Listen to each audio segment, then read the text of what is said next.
Good morning kabayan. Naghahanap ka ba ng ready for occupancy dito sa Tanawan City, Batangas? Itong property na nasa likod natin, ino-offer to at 9.4 million with a lot area of 150 square meters and floor area of 165 square meters. Tara, pasukin natin ang loob. So this unit kabayan, this is a single detached unit. And ito yung gate na to, ito yung gate natin para sa ating parking for one carport. And ito naman yung ating pedestrian gate. So upon entry, ito yung ating area. Itong side natin, pwede po tayong magpa-landscape dyan upon turnover. And this is our parking area. And dito sa kabilang sa dulo naman, ito yung ating service area. At yung pintong ito is access natin going to our kitchen. Pasukin naman natin ang loob ng unit. So simulan natin sa pinto natin. This is a solid wood. Yan.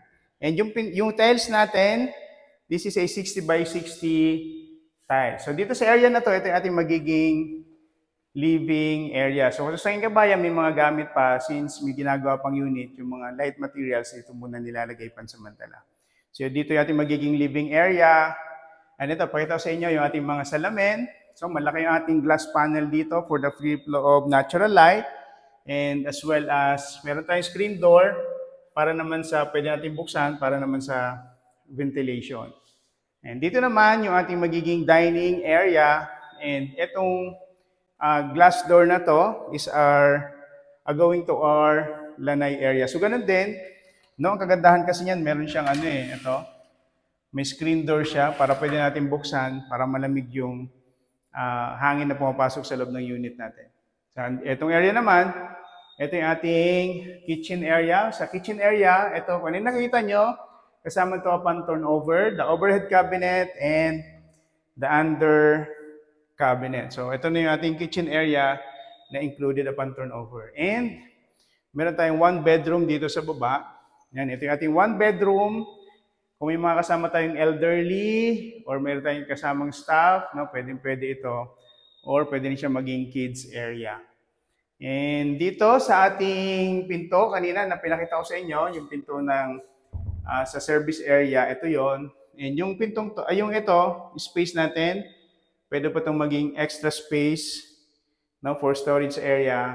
And this one, meron tayong common toilet and bath dito sa ground floor. Ayun, kung makikita nyo kabayan, yan yung tiles natin from floor to ceiling na and complete turnover yung ating toilet and bath. Akitin naman natin kabayan yung taas.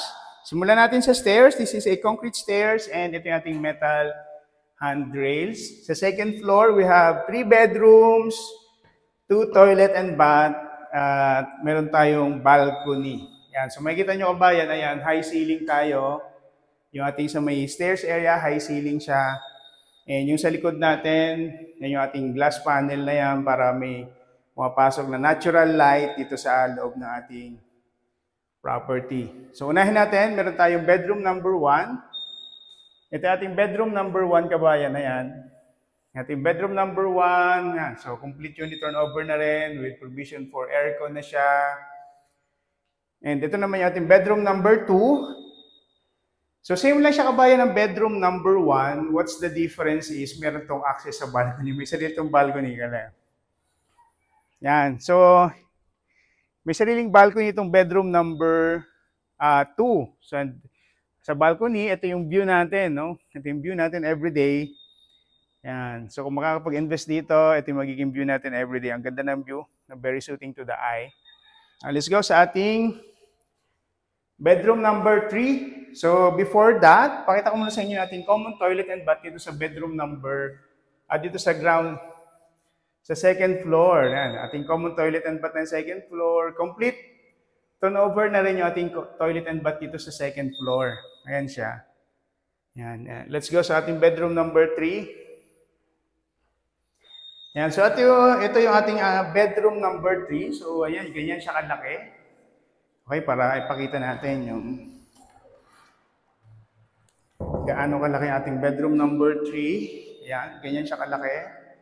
And ito yung ating window, glass window, kaya maliwanag sa ngayon. And ang kagandahan dito, meron tong sariling toilet and bath. Ito yung ating toilet and bath dito sa bedroom number 3. Complete na rin yung kabayan. Complete turnover na rin yung ating toilet and bath. Punta naman natin yung special feature ng property na to, yung balcony. So meron tayong balcony sa likod, pero ang may access lang doon yung bedroom number 2. Ito, yung access natin. Ito yung ating balcony na may access sa lahat. Yan, ito yung ating balcony. And ito yung ating existing community dito sa Hillsboro, Tanawan, Batangas.